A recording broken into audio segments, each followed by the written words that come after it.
네, 오늘 말씀은 출애굽기 말씀을 같이 나누도록 하겠습니다. 지난 시간에 신앙의 계보라는 제목으로 말씀을 전했죠. 그래서 창세기에 족보의 이야기가 쭉 나오는데 창세기에는 총 10개의 족보가 나옵니다. 네, 그 중에서 마지막 족보 그리고 가장 긴 족보가 바로 야곱의 족보입니다. 야곱의 족보. 그래서 이 야곱의 족보는 37장부터 마지막 끝장이 50장에 이르기까지 굉장히 긴 족보인데 이 족보의 주인공은 야곱이 아니라 야곱의 자녀들이었다라는 것이었죠. 그래서 이 자녀들 12아들들의 이런 이야기들 또 하나님께서 만져나가시는 이야기들을 그렇게 길게 기록하고 있다는 것입니다. 그래서 오늘은 이 맥독 순서에 따라서 이 출애굽기로 넘어가게 됐는데요.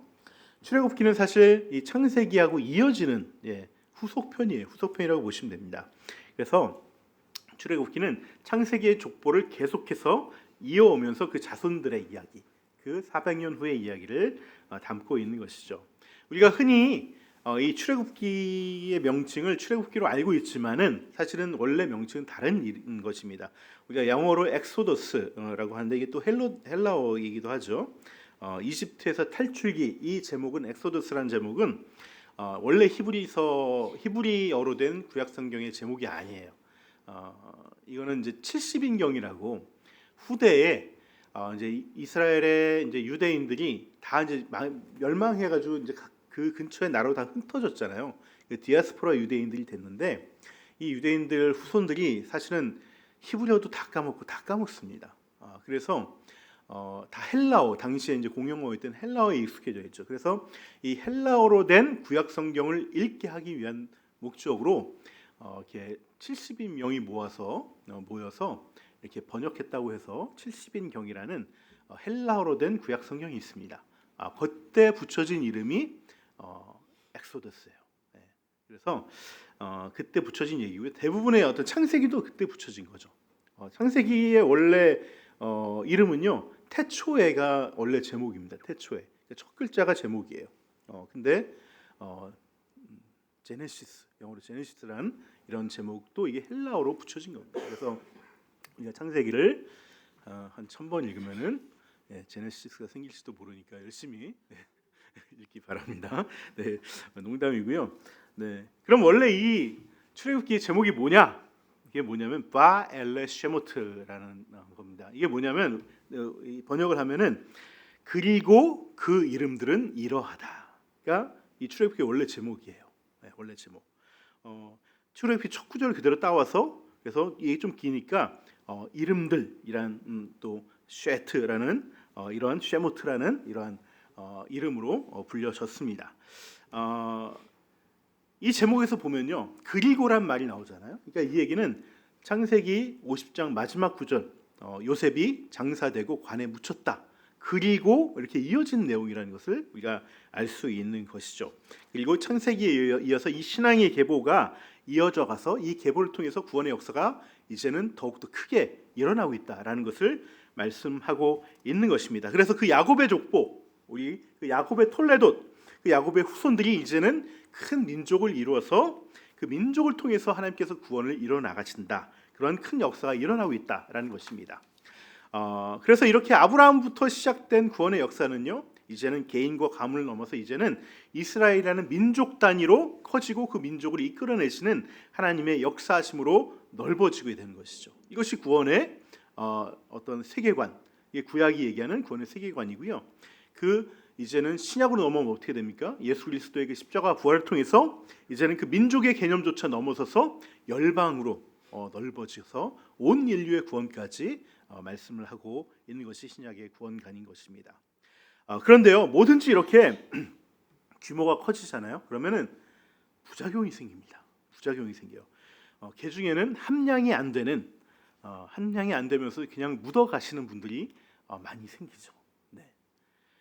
하나님이 아브라함 한 사람을 부르고 또 아브라함을 통해서 한 사람 이삭을 또 부릅니다. 이게 한 영혼 만들어 가시면서 하나님 나라의 계보를 이렇게 세워 가셨는데 이제 출애굽기로 넘어오다 보니까 갑자기 인구가 폭발적으로 증가를 해서 이제 장정만 60만 명이 되는 거예요. 그러다 보니까 어떻게 되겠습니까? 정말 신앙인 같지 않은 신앙인들, 신앙이 없는 그 신앙인들, 불신앙인들조차 그 이스라엘 민족에 섞여 있는 것이죠.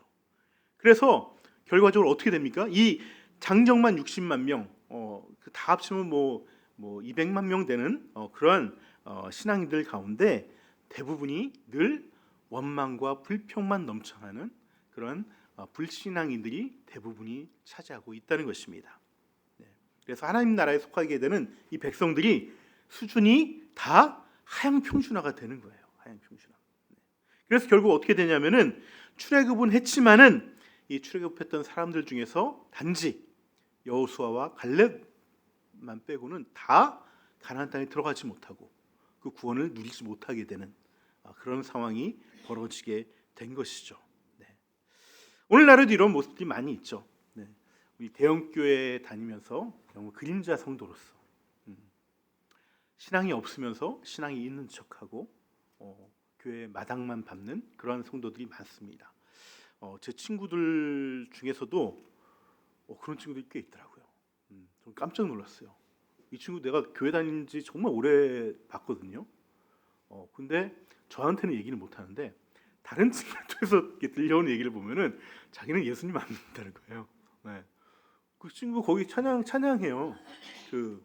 내가 어느 교회라고 얘기는 안 하겠지만은 그 교회 찬양합니다. 네. 아주 은혜로운 표정을 가지고 찬양해요. 자기는 예수님 못 믿겠다고. 다른 친구들 술자리에서 그 얘기를 하는 거예요. 네. 그런 사람들이 많다는 것이죠.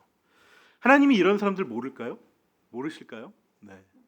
하나님은 이런 사람들 난 너 모른다라고 말씀하시진 않지만 적어도 정말 신실하게 신앙생활 하시는 그렇게 지켜나가는 사람들은요 그 이름들을 기억하고 있다는 거예요. 그래서 출애굽기 제목이 그 이름들이에요. 그 이름들. 출애굽기 전체의 주제는 이스라엘의 민족의 구원과 그 이스라엘의 민족 가운데 임재하시는 성막 가운데 임재하시는 하나님의 임재를 얘기하고 있지만 하나님은 그 주제 속에서 그 하나님의 눈과 그 초점은 늘 그 이름들에게만 가 있다는 것입니다. 여러분, 주님께서 나의 이름을 기억하게 되는 그런 복된 삶을 살아가기를 주님의 이름으로 축원합니다. 그렇다면 하나님은 이 구원의 역사를 펼쳐가시면서 어떤 사람들을 기억하고 싶어 하실까요? 바로 두 가지 부류가 오늘 나옵니다. 첫 번째 부류는 하나님의 뜻을 분별해서 세상의 풍조에 따르지 않고 세상에 저항하면서 하나님의 뜻을 따라가려는 사람들입니다. 또 하나는 정말 주님을 의지하고 내가 따라가려고 해도 안 되는 상황 속에서 주님을 의지하고 하지만 내가 따라갈 수 있는 범위 내에서 최선을 다해서 준비하는 사람들, 그리고 하나님께 맡겨드리는 사람들, 이 사람들을 하나님은 기억하신다는 것이죠. 오늘 이야기는요 출애굽기 서론에 해당하기 때문에 하나님이 기억하시는 이름들, 즉 세상의 풍조에 거슬려서 주님의 뜻을 분별하여 따르는 사람들의 이야기가 담겨져 있어요. 그 첫 번째 사람들은 바로 십브라와 부하라는 산파들이었습니다. 히브리 산파들. 사실 출애굽기 이야기를 하면서 이 산파들의 이야기가 나오는 것은요 이게 출애굽기뿐만 아니라 성경 전체에 어떤 서론이 창세기라면은 그 창세기의 서론을 어떻게 보면 이제 적용한 모델을 가장 먼저 보여준다는 의미도 있습니다. 네. 성경의 가장 큰 주제가 뭐냐면 바로 하나님의 나라예요. 하나님의 나라. 근데 이 하나님의 나라가 도대체 어떤 나라인지 바로 이 히브리 산파, 이 십브라와 부하라는 산파들의 이야기를 통해서 말해주고 있다는 것이에요. 그런데 이 성경의 큰 주제가 하나님의 나라인데요. 사실 성경 어디를 봐도 이 하나님 나라가 도대체 어떤 나라인지 잘 캐치가 안 될 때가 많습니다. 구약에는 구체적으로 하나님의 나라가 무엇이다라고 명시되어 나오지 않습니다. 우리가 신약에 넘어가면은 예수님께서 이 하나님 나라에 대해서 말씀해 주셨지만은 대부분 비유를 통해서 말씀해 주셨죠. 그래서 명쾌하게 딱 머리에 이게 하나님 나라야라고 딱 들어오지가 않습니다. 그래서 우리가 쉽게 설명하는 것 중에 하나가 바로 하나님의 나라는 하나님의 다스림 통치를 말하는 거야라고 얘기를 하죠. 하지만 도대체 그 다스림과 통치가 구체적으로 어떤 건데? 라고 물어보면은 또 이게 딱 단순하게 말하기가 쉽지가 않습니다. 왜냐하면은 이 하나님 나라가 굉장히 방대하고 또 깊고 넓기 때문에 그래요. 그래서 인간의 언어로 단순하게 정의하기가 쉽지가 않습니다. 우리가 성경에서 하나님은 어떤 사람이야, 어떤 분이야 라고 명쾌하게 나오지 않잖아요. 네. 제가 이집트에 갔을 때 알라 그 무슬림을 만났는데 그 무슬림은 자기가 그 알라 신을 믿는 이유가 이 성경 이 코란을 보면은 하나님은 어떤 자기가 믿는 하나님은 어떤 분이라는 것이 명쾌하게 나와 있다. 논리적으로 설명이 돼 있다. 이렇게 얘기하면서 나에게 알라 신을 믿으라고 이렇게 전도를 하는 그 가이드 청년이 있었는데 이게 벌써 말이 안 되는 거죠. 네. 인간으로 명쾌하게 하나님을 정의할 수 없습니다. 그걸 정의할 수 있으면 그거는 이미 신이 아닌 것이죠. 마찬가지로 하나님의 나라 역시 단순하게 정의하기는 쉽지 않습니다. 그래서 예수님은 비유로 말씀하신 거고요. 또 성경 곳곳에 여러 이야기와 상황들을 통해서 하나님 나라를 전하고 있고 표현하고 있습니다. 그 중에 대표적인 설명 방법 중에 하나가 뭐냐면 하나님 나라가 아닌 것에 대해서 얘기를 하고 하나님 나라가 아닌 것에 대해서 저항하고 거부하는 사람들의 이야기를 통해서 하나님 나라가 무엇인지 전하고 있다는 거예요.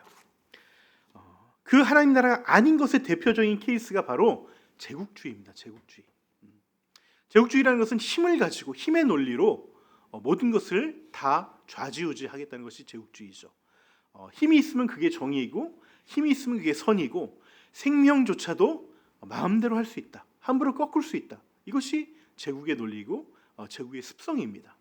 하나님 나라는요 정확하게 이 제국의 논리와 반대 입장에 서 있습니다. 힘으로 하는 것이 아니라 정의와 평화를 가지고 하는 것이고 세상을 경영하고 생명을 더욱더 풍요롭게 하시는 것인데 그것을 힘으로 하는 것이 아니라 연약한 사람들을 통해서 이루어 가시겠다는 것. 이것이 하나님 나라예요. 그래서 바울은 로마서 12장 1절에서 우리가 드려야 될 영적 예배를 말씀하시면서 그것이 무엇이냐, 영적 예배가 무엇이냐 말씀하시면서 이 시대의 풍조를 본받지 않고 마음을 새롭게 함으로 변화를 받아서 하나님의 선하시고 기뻐하시고 완전하신 뜻이 무엇인지를 분별하는 것이다. 이렇게 말씀하고 계신 거예요. 그래서 여러분들 세상 풍조에 흔들리시면 안 됩니다. 세상의 가치에 흔들리면 세상의 가치는요 힘의 가치예요. 능력의 가치예요. 얼마나 가진 것이 그것이 가치고 기준이에요. 거기에 흔들리면은 우리는 하나님 나라를 살아갈 수 없어요.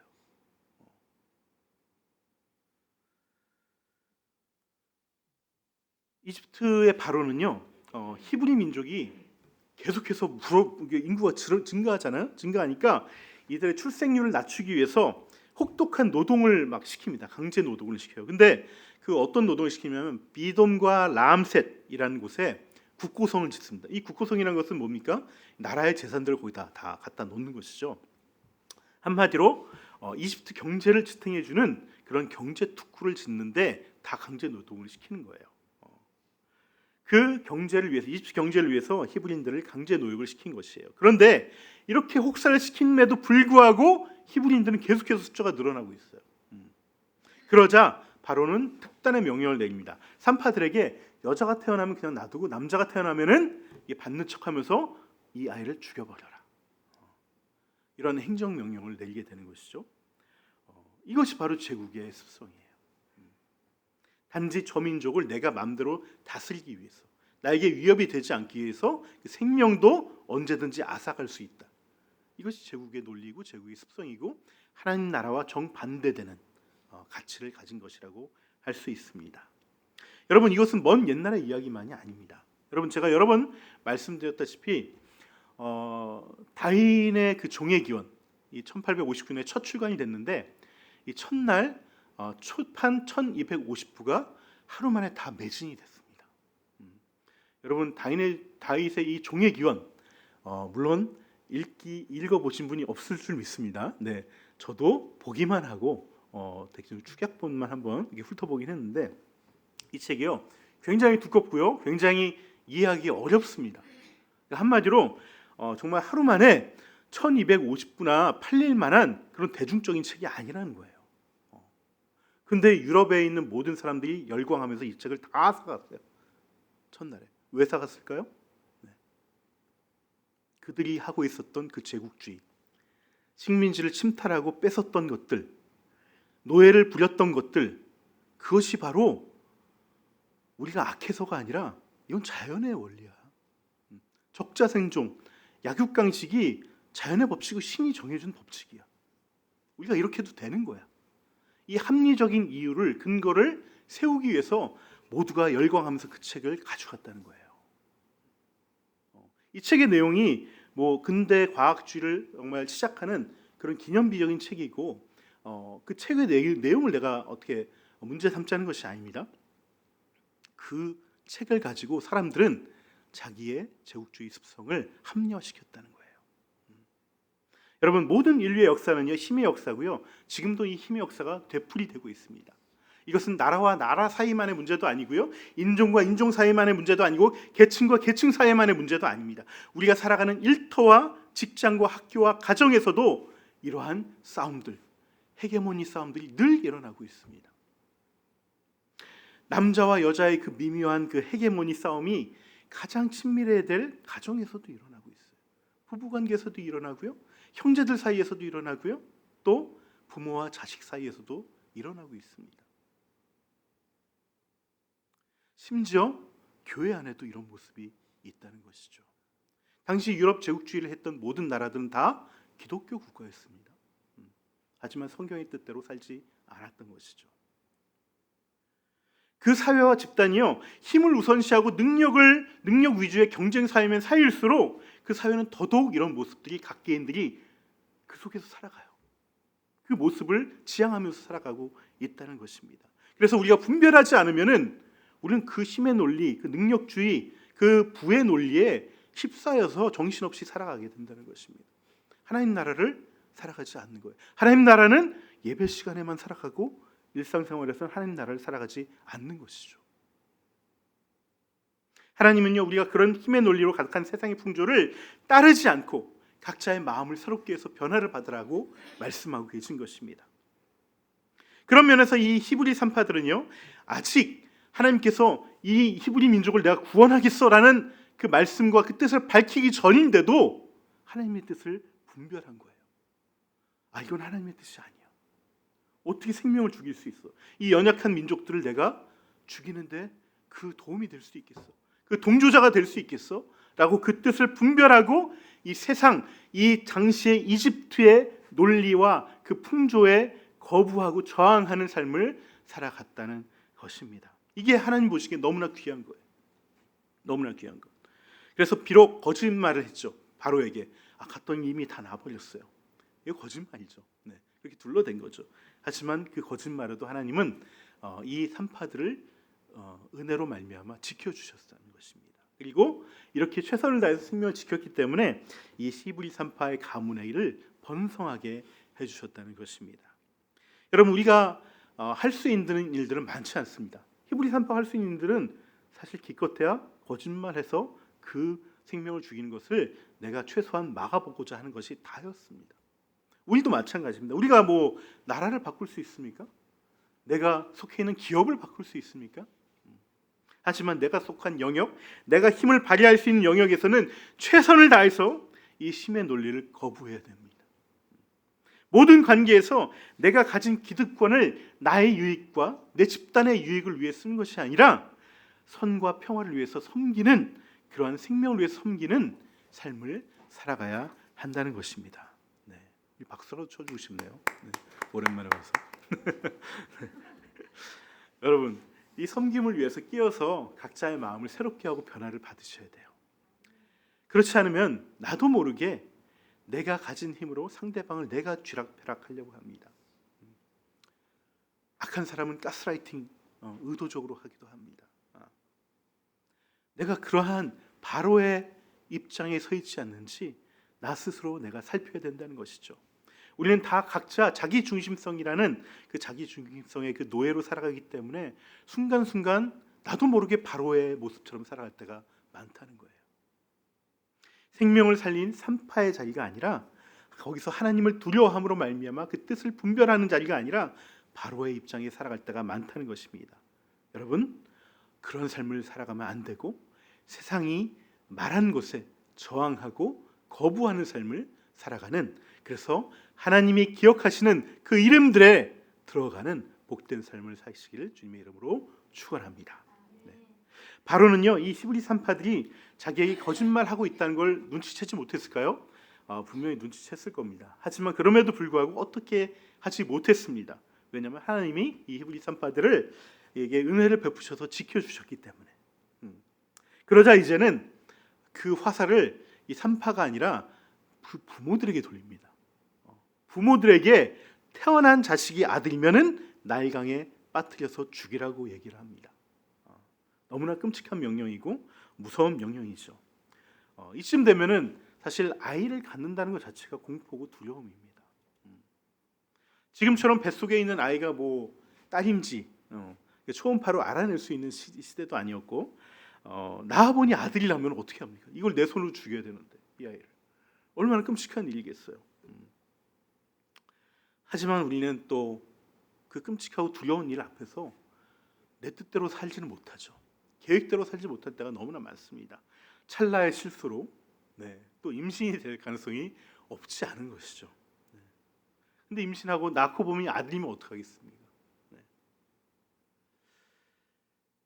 아마 모세의 부모도요, 이 계획하에 모세를 낳은 것은 분명히 아닐 겁니다. 어쩌다 보니 임신하게 됐고 낳아 보니 아들인 거예요. 이제 어떻게 해야 되겠습니까? 이 아이를 내가 내 손으로 죽여야 되겠습니까? 하지만 하나님은 이 모세 부모의 실수, 무계획에 행한 일들조차도 하나님께서 그것을 사용해서 하나님의 구원의 계획과 역사 가운데 이용하시고 쓰신다는 것입니다. 이것이 하나님의 주권적인 역사라는 거예요. 하지만 이 역사의 주인은 하나님이시지만 그렇다고 해서요, 모세의 부모가 아무것도 하지 않은 것은 아니에요.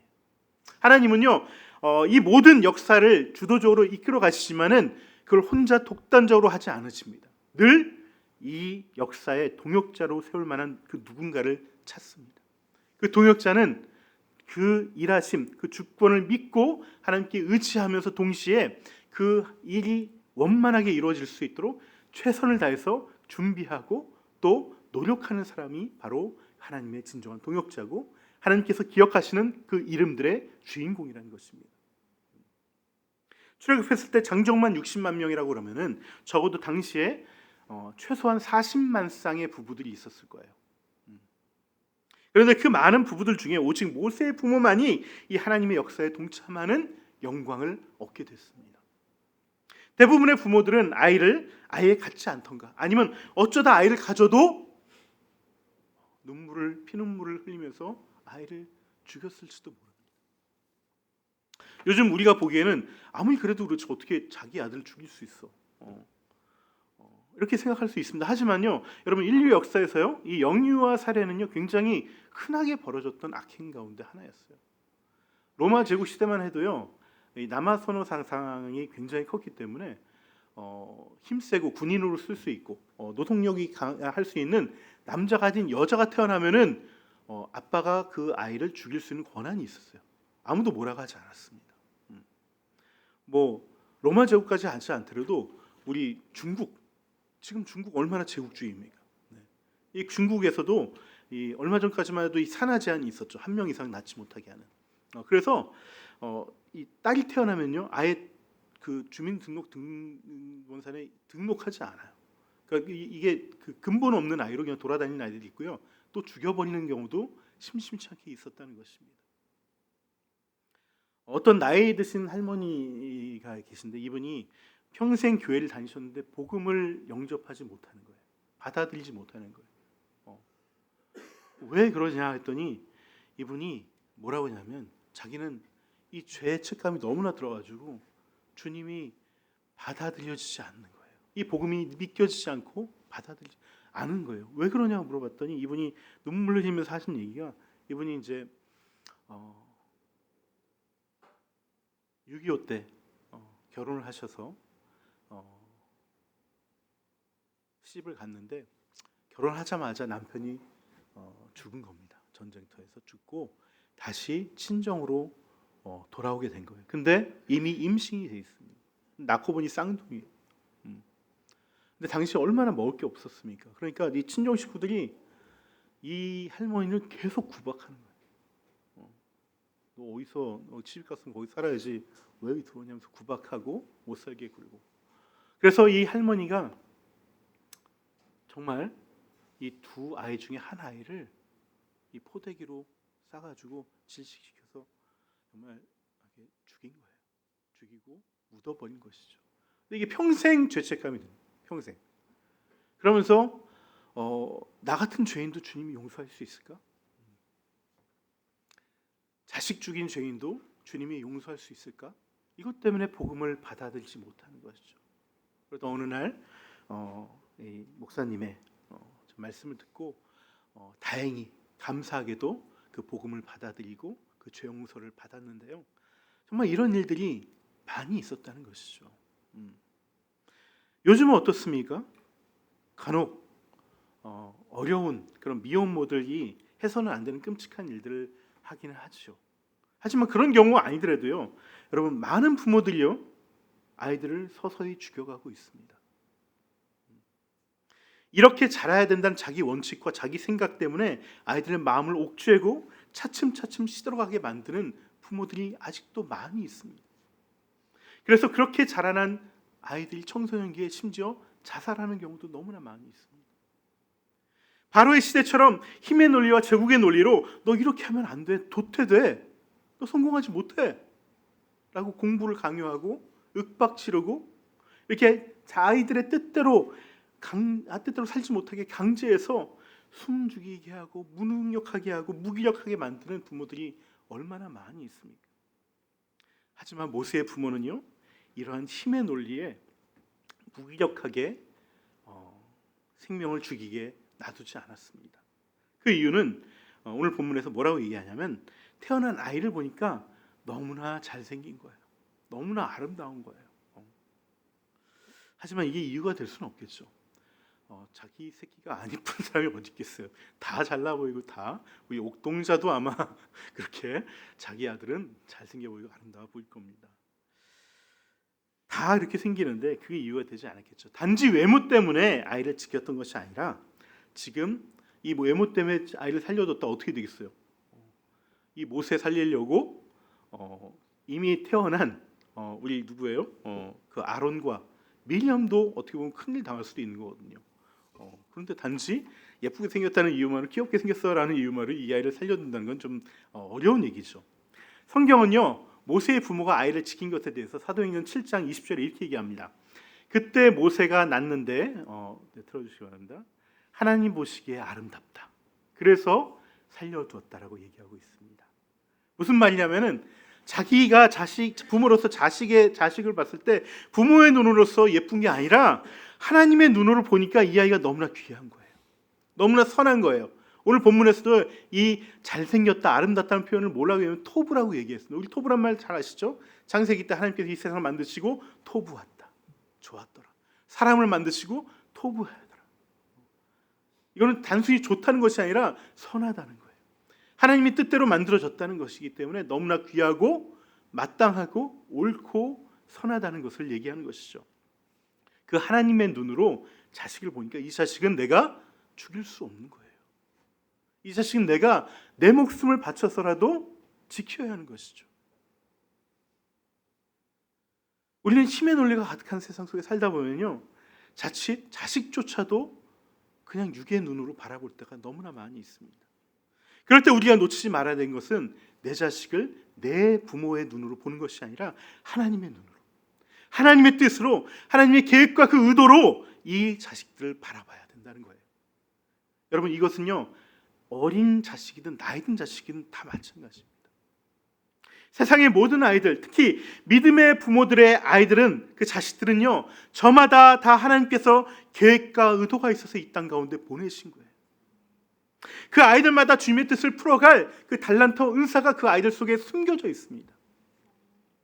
그 아이가 아직 그 주님의 뜻을 다 알지 못하고 풀어내지 못한다 할지라도 우리 부모는 절대 포기해서는 안 되는 것입니다. 부모의 눈으로 봤을 때는 이 아이 정말 안 되겠다, 실망스럽다, 얘 커서 뭐가 되겠다, 얘가 아직도 이 모양이네 라고 생각하는 마음이 있을지라도 하나님의 눈으로 보면은 아직도 가능성이 무궁무진한 아이들이라는 것이, 이것이 하나님을 믿는 믿음이에요. 여러분, 하나님의 뜻 가운데 태어난 아이들은요, 지멋대로 자라버렸다 할지라도 싹수가 노란 자식은 한 명도 없습니다. 그렇게 태어나고 자랐던 이 모세가 언제 쓰임 받습니까? 80이 나이가 다 돼서야 하나님에게 쓰임 받아요. 그때야 비로소 하나님의 부르심을 받고 자기 인생을 드리기 시작합니다. 여러분, 어떤 아이도 늦는 아이가 없습니다. 어떤 자식도 포기할 자식이 없습니다. 이것은 부모인 나 자신조차도 마찬가지입니다. 나도 내가 포기하면 안 됩니다. 나도 내가 절망하면 안 되고, 나도 내가 소망을 꺾으면 안 됩니다. 나에게도 하나님께서 품으시고 뜻하신 그 소망과 계획과 뜻이 있기 때문에 내 나이가 70이라도 포기하면 안 됩니다. 내가 숨 넘어가서 죽기 전까지 나는 내 인생에서 행하실 하나님의 비전과 뜻을 내가 스스로 포기하면 안 돼요. 하나님의 부르심, 그 동역자가 되는 그 영광의 길에는요, 나이도 중요하지 않고 내 자질도 중요하지 않습니다. 하나님의 계획이 중요한 것이고, 하나님의 인도하심이 중요한 것이고, 그 하나님의 뜻과 계획에 내가 감동되어서 내가 자원하겠다라고 결단하고 헌신한다면은 그 사람이 어떤 사람이든 간에 하나님 반드시 그 사람을 써서 그 하나님의 영광스러운 역사 가운데 쓰임받게 하신다는 것입니다. 모세의 부모는요, 최선을 다해서 모세를 품에 숨겼지만 100일이 되자 더 이상 품에 숨길 수가 없었어요. 하지만 포기하지 않았습니다.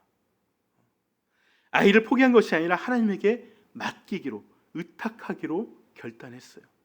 100일 된 아이를 물에 빠뜨려서 죽여서 포기하는 것이 아니라 얼기설기 만든 그 갈대 상자를 구해서 이 갈대 상자의 안에 겉에 역청을 바르고 안에 송진을 발라서 물에 띄울 수 있게 만들어서 이 아이를 나일강에 띄워보냈습니다.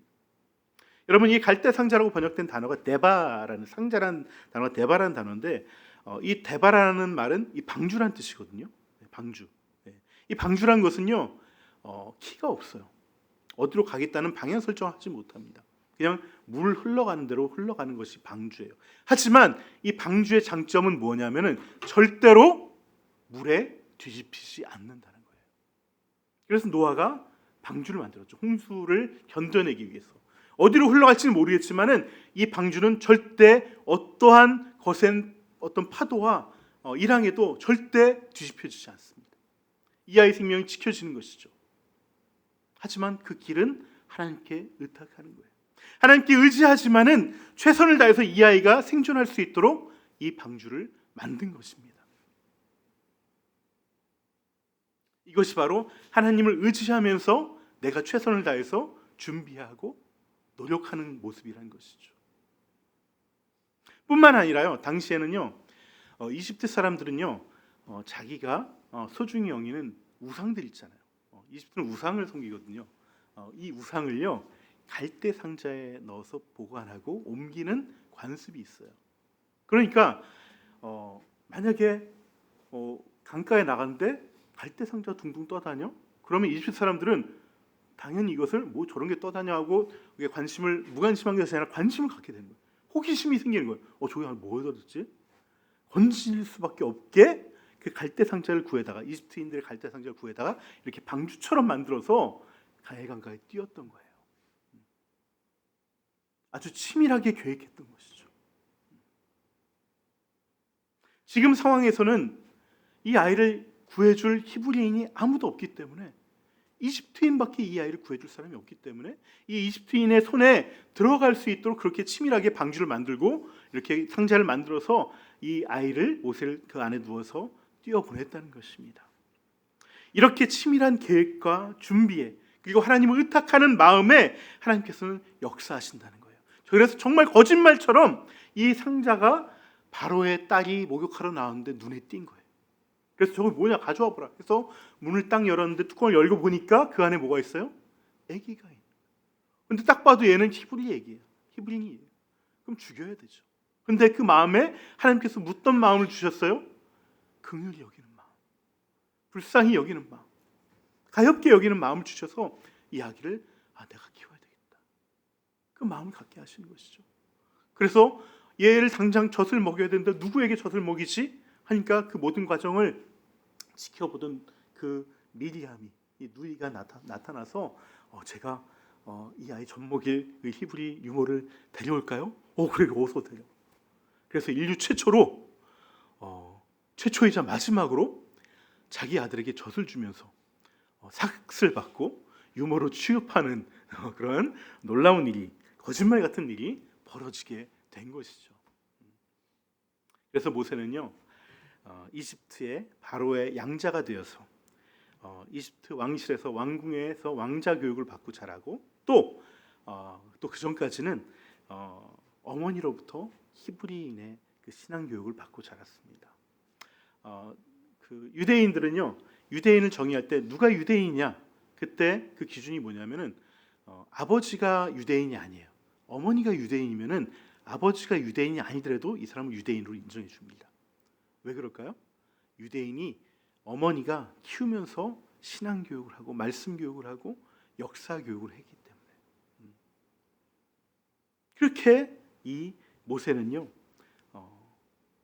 이집트 왕궁과 또 어머니 품에서 히브리인 교육을 받으면서 이스라엘의 구원에 크게 쓰임 받는 그런 사람으로 자라나게 되었다는 것입니다. 하나님은요, 하나님의 일하심에 참여할 자들을 이 모세의 부모들처럼 하나님을 의지하면서 동시에 최선을 다해서 치밀하게 준비하고 계획한 사람들에게 그 동역의 길을 맡기신다는 거예요. 하나님은 그러는 자들의 이름을 반드시 기억하시고 생명책에 기록해 두십니다. 오늘 모세의 부모는요, 오늘 본문에서는 그 이름이 나오지 않습니다. 그저 레위 가문의 한 남자와 레위 가문의 한 여자가 만나서 이 아이를 낳았다라고 기록하고 있습니다. 하지만 뒤에 가면은 출애굽기와 민수기에 2번씩이나 모세의 부모로서 이 부모의 이름 아므람과 요게벳이라는 이름이 영광스럽게 기록이 되어 있습니다. 그 이름들 가운데 포함이 되어 있는 것이죠. 하나님은요, 지금도 우리와 우리 자녀들의 이름을 부르고 계십니다. 그래서 평생 하나님 나라에서 이름 없는 자로 사라지는 자들이 아니라 세상에서는 이름 없는 자지만 하나님 나라에서는 이름 있는, 그 이름들로 기억되고 기록되어지는 그런 자들로 살아나길 원하시고 기대하시고 우리를 부르고 계시다는 것입니다. 우리가 결단하고 헌신의 길로 달려간다면 그 하나님의 부르심에는 결코 실수도 실패도 없습니다. 이 하나님의 부르심에 결단하고 헌신하며 나가면은 하나님 나라에 기록되고 기억되어지는 그 이름들로 우리는 살아갈 수 있습니다. 그러한 그 이름들이 되기를, 저와 여러분이 되기를 주님의 이름으로 축복하고 축원합니다.